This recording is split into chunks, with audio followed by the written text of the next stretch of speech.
ඔගොල්ලෝ කැමතිද ලස්සන අලියෙක් අරගෙන අලි පෙරහැරක් ඇඳලා ඒ අලි පෙරහැර මෙන්න මේ වගේ වාටියකට එකතු කරන්න? බලන්නකො ඉතින් සරමක හැට් එක ඒ වගේ වාටියකට මේ වගේ අලි පෙරහැරක් එකතු කරොත් මොන වගේද කියලා. මේවා ඉතින් සරන් වලට විතරක් නෙවෙයි ඕනම තැනක වාටියකට ගන්න පුළුවන්. මතක තියාගන්න ඕන මේක අඳින්න හරිම ලේසි.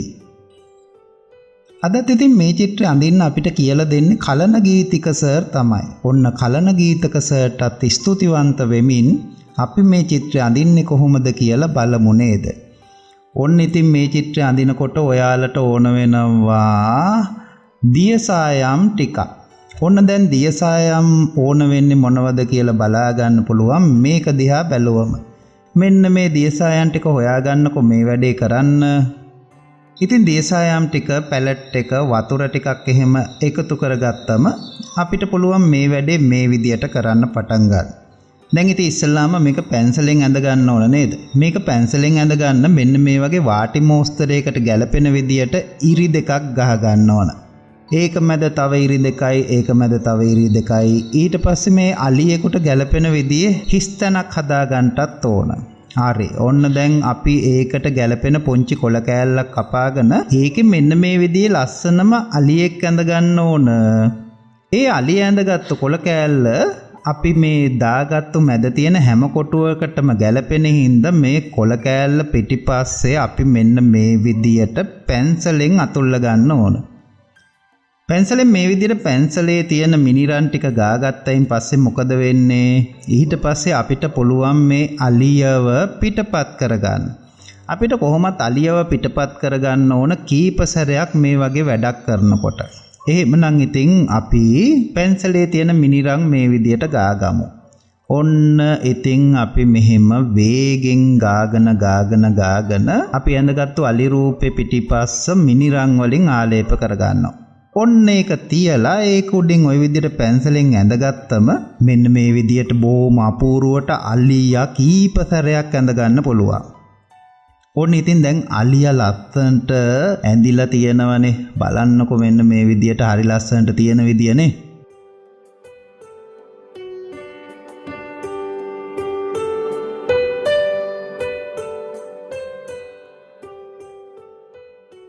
දැන් ඉතින් මේක පාට කරගන්නයි තියෙන්නේ. ඔන්න එහෙමනම් අපි පාට කරන්න පටන් ගන්නව නේද? අපි ගත්තා කළු පාටට හුරු වර්ණයක්. මේක කළු පාටම නෙවෙයි, කළු පාටට කිට්ටු අලු පාටක් වුණත් මේකට පාවිච්චි කරන්න පුළුවන්. ඒක විතරක් නෙවෙයි යන්නේ, ඔයාට ඕන පාටක් මේකට පාවිච්චි කරන්න පුළුවන්. මෙන්න මේ විදියට පින්සල අරගෙන මේ අලියගේ හොඬේ ටික පුරව ගන්නකො. අලියගේ හොඬේ ටික පුරව ගත්තම අපිට හරි ලේසි ඉතුරු ටික පුරව ගන්න. දැන් ඔන්න ඔය විදියට පුරව ගන්න ඕන. මේ වර්ණ හදා ගන්නකොට ටිකක් විතර ඝනට හදන්න ඕන. ඝනට හදන්නේ කියන්නේ පින්සලට දාගන්න බැරි තරම් ඝනට නෙවෙයි. වතුර වගේ බේරෙන්නේ නැති විදියට හදිගස්ස ගන්න ඕන. වර්ණ හදා ගන්නකොට ඔයාට මේකට පෝස්ටර් කලර් උනත් පාවිච්චි කරන්න පුළුවන්. මොකද ඒකේ පැල්ලම් හිටින්නේ නැහනේ. ඇත්තටම මේකට පෝස්ටර් කලර් ගත්තත් හොඳයි. මොකද දියසායම් අපි විනිවිද පේන්නේ නැති විදියට ගාන හින්දා මේ වෙලාවේ දියසායම් වලින් කරොත් දියසායම් ගොඩක් යන්නත් පුළුවන්. කමක් නැහැ. ඉතින් දැන් අපිට නැතිම නම් දියසායම් වලිනොත් මේ වැඩේ කරන්න පුළුවන්. ඒක ටිකක් ඝනට හදා ගන්නත් ඕන. අවශ්‍ය නම් සුදු පාට ඩිංගිත්තකුත් දාගත්තොත් ඔයාට ටිකක් ලස්සනට මේ වර්ණේ හදා ගන්න පුළුවන්. ඔයා මතක තියාගන්න ඔයාට ඕන මුළු චිත්‍රෙටම අදාළ වර්ණ ටික ඔක්කොම එක සැරේට හදා ගන්න ඕන. එහෙම නැත්නම් එක කෙලවරක ඉන්න අලියගේ හොඬේ එක පාටකුයි, තව කෙලවරක ඉන්න අලියගේ හොඬේ තව පාටකුයි වෙන්න ඉඩ තියෙනවා. එහෙම වුණොත් ඒක ඔයාගේ චිත්‍රෙට එච්චර ගැලපෙන්නේ නැතුව යනවා. හරි, දැන් ඉතින් ඔයා ඔන්න ඔය විදියට අලියගේ හොඬයක් පාට කරගත්තනේ. මෙන්න මේ විදියට තමයි හැම හොඬේම පාට කරගන්නේ. ඉතින් හැම හොඬේම මේ විදියට හිමින් කරන්න ගියොත් ගොඩක් අමාරුයිනේ. ඔයා දැන් වීඩියෝ එක නවත්තලා මේ වැඩේ මේ විදියට කරගන්න. දැන් ඔන්න ඔයාගේ අලින්ගේ හොඬ ටික ඔළුව කකුල් පාට වෙලා තියෙනවා. එතකොට එයාගේ නියපොතු ඉතුරු වෙලා තියෙනවා. එයා ඇඳපු ඇඳුමත් ඉතුරු වෙලා තියෙනවා නේද? එහෙමනම් ඉතින් අපි ඇඳුමේ වැඩ කරන්න පටන් ගනිමු. ඒකට අපි ගත්ත ගත්තා කහපාට. ඔයාට මේකට yellow ochre කියන අඳුරු කහපාට උනත් ගන්න පුළුවන්. අපි නම් ඉතින් ගත්තේ සාමාන්‍ය කහපාටට සුදු පාට වාගේ වර්ණයක් ටිකක් මිශ්‍ර කරලා මෙන්න මේ විදියට ඇඳ ගන්න ඕන. මතක තියාගන්න වෙවුලන්න නම් එපා. වෙවුලුවොත් මේ වැඩේ හරියට කරගන්න බැරි වෙනවා. ඔන්න ඔය වාගේ අපිට මේ අලියගේ ඇඳුමේ තියෙන නෙළුම් මලට අදාළ රේඛා දෙක ඇඳ ගන්න පුළුවන්. ඔන්න ඔහොම ඔක්කොම ටික ඇඳගෙන මෙන්න මේ විදියට ඉමින් සැරේ පුරව ගන්න ඕන. අපි හදාගත්තු වර්ණෙම ඔයාට ගන්න ඕන වෙන්නේ. ඔයාටම නිර්මාණාත්මක වර්ණයක් මේකට භාවිතා කරන්න පුළුවන්. ඔන්න බලන්නකෝ හැම රේඛාවක්ම මේ විදියට ඇඳගත්තම ලේසි. හැම එකේම හැම අලියගෙම රේඛා පිහිටන්නේ එකම විදියට. එතකොට අපිට ලේසි මේක රටාවක් විදියට යන්නේ. මේක වාටි මෝස්තරයක් හින්දා එහෙමයි වෙන්නේ. ඉතින් වාටි මෝස්තරනේ නිතරම විභාගෙට එන හින්දා මේ වගේ වාටි මෝස්තරයක් අඳින්න පුරුදු වෙලා ඉන්න එක නම් ඔයගොල්ලන්ට ගොඩක් වැදගත් වෙනවා. ඔන්න ඉතින් අපි රේඛා දාගන්නවා අවශ්‍ය විදියට නේද? ඔය අලිය ඇඳන් ඉන්න ඇඳුමේ පහළ කොටසේ තියෙන රේඛාත් මේ විදියට දාගන්න පුළුවන්. එතකොට තමයි ඔයාලට මේ චිත්‍රය ලස්සනට මේ විදියට පාට කරගන්න පුළුවන් වෙන්නේ. ඔන්න ඉතින් අපි එක අලියෙක්ට අවශ්‍ය රේඛා මෙන්න මේ විදියට දානවා. ඉතින් ඊළඟට අපි මේ රේඛා ටික දාගත්තයින් පස්සේ අපිට පුළුවන් මේ අලියගේ මල පාට කරන්න. ඔන්න දැන් අපි අලියගේ මලේ පෙති පාට කරන විදිය මේ විදියට එකකින් කියලා දෙනවා. ඔයා ඉතින් මේක දිගට කරගෙන ගිහිල්ලා හැම අලියෙක්ගෙම මලේ පෙති ටික මේ විදියට පාට කරගන්න ඕන. ඉතින් ඒකට රතු තැඹිලි දුඹුරු එකට මිශ්‍ර කරපු වර්ණයක් තමයි අපි පාවිච්චි කරේ. මේ වර්ණ ඔයාට ගැළපෙන විදියට වෙනස් කරගන්නත් පුළුවන්. ඒ වගේම අපි දෙන අලියගේ හැඩතලෙත් ඔයාට ගැළපෙන විදියට වෙනස් කරගන්නත් පුළුවන්. ඒ විතින් ඔයාගේ නිර්මාණ ශක්තිය හැදෙනකොට ඔයාට ටික වෙනස් කරගන්න පුළුවන්. දැන් ඉතින් බලන්නකො මෙන්න මේ විදියට පාට වෙලා තියෙනවදයි කියලා. ඔන්න ඔහොම පාට වෙලා තියෙනවා නම් මේ අලියගේ කම්පෙතිවල තියෙන රෙද්දට අදාළ විදියටත් මේ වර්ණයම දාලා පාට කරගෙන ඒ මලෙයි ඒ කම්පෙත්තේ ඇතුලේ කොටස ටිකක් අඳුරු අලු පාටක් හෝ කළු පාටක් අරගෙන මෙන්න මේ විදියට පුරව ගත්තොත් කොහොමද බලන්න.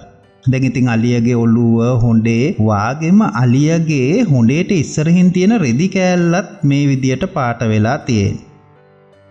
දැන් ඉතින් ඔක්කොම පාට කරගත්තයින් පස්සේ ඔයාට පුළුවන් මේ අලියගේ මූණු කොටසේ තියෙන හිස්තැනටත් මෙන්න මේ විදියට වර්ණ එකතු කරගන්න. ඒ වගේම අලියගේ රෙද්දේ තව ටිකක් ඉතුරු වෙලා තියෙනව නේද පාට කරන්න. ඔන්න දැන් අපි ඒවත් පාට කරනවා. ඉතින් මේවට අපි ගන්නේ රතු දුඹුරු පාටට හුරු වර්ණ තමයි. ඉතින් මේ වර්ණ ඔයා හදලා පුරුදු වෙන්න ඕන. ඔයා ගාව තියෙන වර්ණ එකට එකතු කරන්න ඔයාම උත්සාහ ගන්න ඕන. ඒව උත්සාහ කරලා පාට පෙට්ටියේ නැති අලුත් වර්ණ හදාගත්තොත් ඔයාට පුළුවන් ඒ වගේ වර්ණ වලින් මෙන්න මේ විදිහේ ලස්සන චිත්‍ර අඳින්න. දැන් ඔන්න ඔයා වෙවුලන් නැතුව මෙන්න මෙහෙම ආලේප කරගත්තොත් ඔයාට පුළුවන් ලස්සන අලියෙක් පාට කරගන්න. බලන්නකො ඉතින් කලන සර් බොහොම සංයමයෙන් මේ වැඩේ කරන හැටි නේද? ඉතින් ඔයාටත් ඕන සංයමය තමයි. ගොඩක් ඉතින් චිත්‍ර අඳිනකොට සංයමය හැදෙනවා. ඒකින්ද අනිවාර්යයෙන්ම චිත්‍ර අඳින්න ඕන. ඔයා ඉතින් මේ වෙලාවේ මොබයිල් ෆෝන් එකේ ගේම් ගහන්න ඇබ්බැහි වෙලා තියෙනවා නම් කරුණාකරලා ඒක නවත්තලා ඔයාගේ බුද්ධිය වර්ධනය වෙන මොළය වර්ධනය වෙන මේ වගේ චිත්‍ර අභ්‍යාස කරන්න කියලා අපි ඔයාගෙන් ඉල්ලීමක් කරනවා. මොකද ඔය ගේම් ගහලා ජීවිතේ දිනාගත්තු කට්ටිය නෑ. හැබැයි ඉතින් චිත්‍ර ඇඳලා නම් ජීවිතේ දිනාගත්තු කට්ටිය ගොඩක් ඉන්නවා. ඒක අමතක කරන්න එපා. එහෙමනම් ඔන්න ඉතින් අපි මේ විදියට තමයි මේ වැඩේ සීරු මාරුවට හිමින් සැරේ කරගන්නේ. බොහොම ඉවසීමෙන් තමයි කරගන්නේ. ඒකට කාලය යනවා. ඒ කාලය මනමින් ප්‍රයෝජනයට අරගෙන බය නැතුව මෙන්න මේ විදියට අලිය පාට කරගන්නකෝ.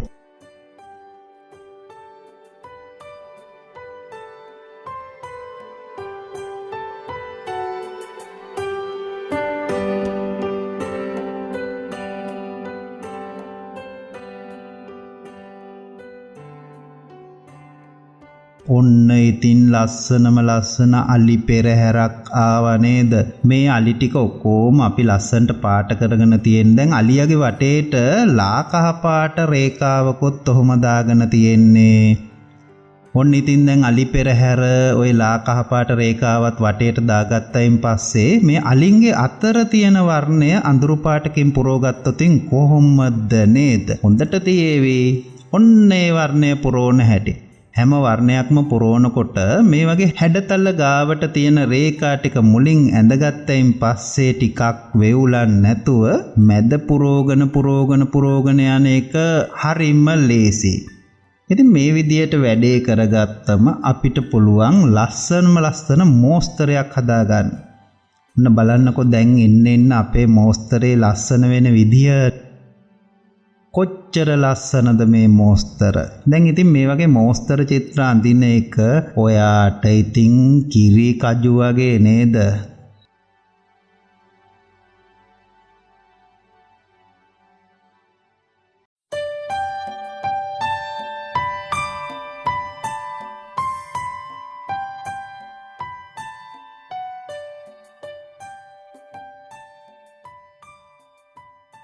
ඔන්න දැන් මේ தත්තෙට මේ මෝස්තරය අඳින්න පටන් ගත්තයින් පස්සේ ඔයා සම්පූර්ණ චිත්‍රය ඇඳලා ඉවරුනාම මෙන්න මෙහෙමයි පේන්නේ.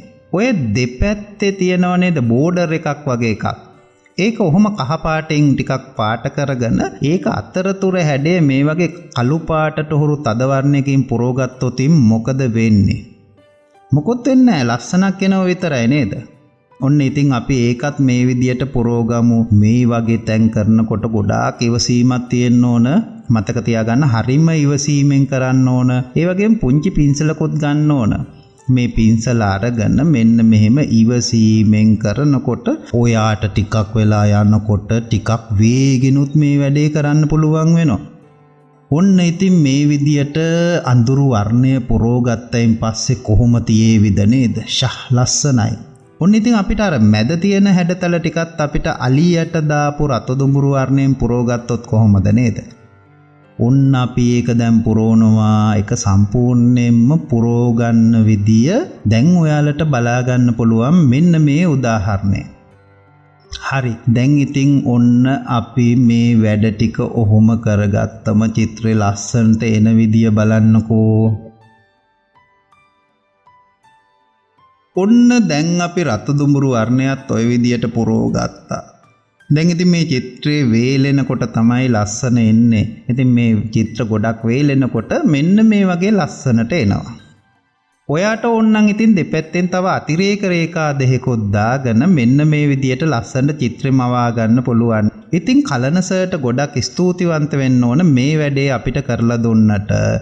ඉතින් ඔයා අපිට ලයික් කරන්න, කමෙන්ට්ස් කරන්න, ඒ වගේම අපිව සබ්ස්ක්‍රයිබ් කරන්නත් අමතක කරන්න එපා. ඔයාට පුළුවන් මේවයි තියෙන රේඛා, පුංචි බින්දු, පැල්ලම් වගේ දේවල් තියලා එක එක විදියට මේ මෝස්තරේ රටා කරගන්න. ඉතින් මතක ඇතුව මේ විදියට මෝස්තරේ රටා කරලා ඔයාලා ඒක අපිටත් ලැබෙන්න සලස්වන්න ඕන. ඉතින් මේ වගේම චිත්‍රයකින් ආයි දවසක් ඕගොල්ලෝ හම්බ වෙන්න එන්න පොරොන්දුව දීලා වෙනද වගේම ඔන්න අදත් අපි අපේ පාඩම ඉවර කරලා යන්නයි හදන්නේ. ඔයාලට ජයග්‍රාහී අනාගතයක් ප්‍රාර්ථනා කරනවා.